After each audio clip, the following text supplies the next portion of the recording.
Bonjour et merci de recevoir le pain de vie chez vous. Après l'annonciation à Marie, voici que l'ange vient aussi annoncer à Joseph qu'il a trouvé grâce aux yeux de Dieu. Il est choisi pour être le père adoptif du Fils éternel du Père. Ce Joseph est présenté par l'évangéliste Matthieu comme un homme juste. Sa justice n'est pas d'abord un respect froid de la loi, mais une manière d'aimer au cœur d'une situation compliquée.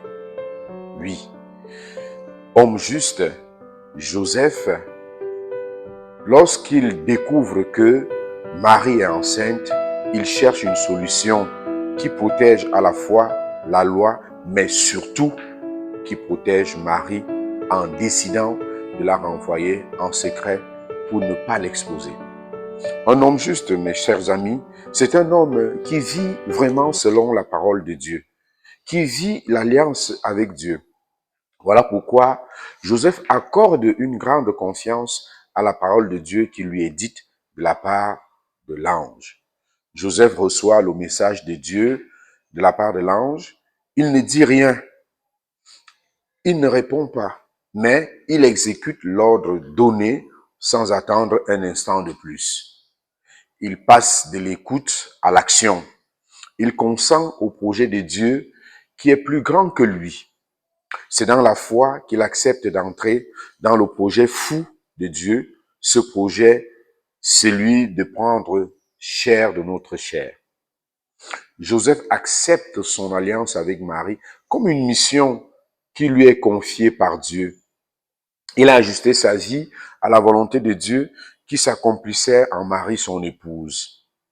En étant attentif au message de l'ange, Joseph a manifesté son obéissance à Dieu. C'est ainsi qu'avec Marie, son épouse, Joseph a participé pleinement au projet de Dieu. Homme juste et obéissant, Joseph a accepté le plan de salut que Dieu voulait réaliser avec lui pour toute l'humanité. Dans l'obéissance de la foi, Joseph s'est ouvert librement à la volonté de Dieu pour tous les hommes.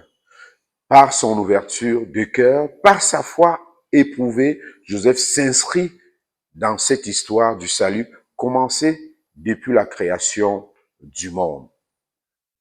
Dieu a donc aussi un plan d'amour pour nous aussi, un plan de salut avec chacun et chacune de nous.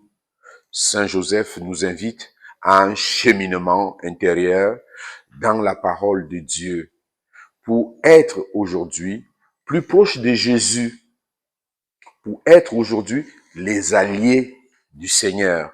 Puisque Dieu reste dans l'attente de nos différents oui, de nos obéissances à sa parole, pour que, à travers nous, ces paroles puissent s'accomplir. Ce que Dieu a prévu depuis la création du monde, que cela se réalise avec nous. Voilà ce que Joseph nous apprend. Le brave Joseph, homme de silence, mais dont les actes parlent plus que la parole. Frères et sœurs, en cette fête de la Saint-Joseph, je nous invite à imiter cet homme à qui on a confié toute l'Église entière, mais aussi chacune de nos familles comme protecteur. Que Joseph nous inspire donc une foi obéissante à la suite du Seigneur Jésus pour la plus grande gloire de Dieu et pour le salut de l'humanité. À tous et à chacun, nous disons une très belle fête de la Saint-Joseph.